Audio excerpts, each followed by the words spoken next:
This device right here is one of the greatest inventions known to man. It can shoot movie quality videos. It can record high quality audio. It can make you a lot of money, but why are we using it to waste our lives? Just last year, YouTube reported that there were over 51 million channels. Of that 51 million, 90% of them did not reach 10,000 subscribers, and less than 6% will ever get monetized. Why is that? Having been a content creator for over 10 years now, the biggest answer to this is we create problems for ourselves that stops us from starting. We lack motivation, so we scroll looking for something that will motivate us. We run into motivational quotes that will hype us up for a second. We then save it to the list of motivational posts. After that wealth of, we go on looking for another one. We lack ideas, so we scroll looking for something cool. We say this looks amazing, I can even do better. This looks nice, but it's going to take time. Maybe I should look for something else. We keep scrolling, and before you know it, and we come across something funny and it distracts us, and we say, okay,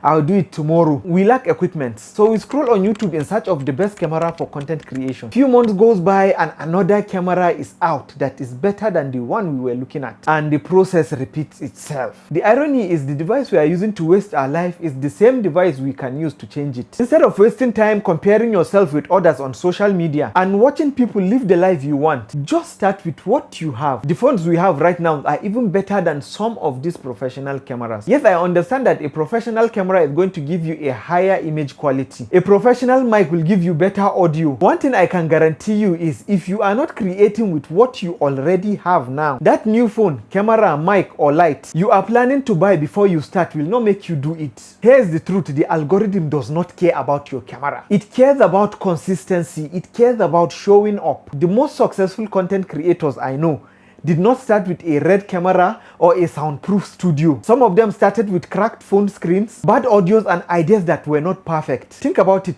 Mr. Beast shot his first video on a webcam. Emma Chamberlain blew up shooting chaotic, shaky vlogs on her iPhone. They didn't wait for anybody's permission or for them to be perfect. They just started and got better later on. Because here's a secret that nobody tells you. Some of your imperfections are your superpowers. The audience are not judging your gear. They are judging whether you make them feel something. But we discourage ourselves. We say, I don't have time, but we go on TikTok and scroll for 3 hours straight. So here is your challenge. Stop preparing to start and just start today. Record a 60 seconds video, not for views, not for followers, but to prove to yourself that you can. Use your phone, stutter, mess up, laugh at yourself, then do it again tomorrow. Because here's the irony: the more you create without the perfect setup, the faster you will attract the resources to upgrade. Brands notice hustle, not hashtags. That device in your hand is not the problem, it is the solution. The same screen you are using to watch someone else's life could be broadcasting yours. Put this video on pause, open your camera app and ask yourself, what's one thing I can create right now? The clock is ticking, and that 6% of creators cashing out are not waiting for tomorrow. I'm also on my own journey, so follow me and let's go together.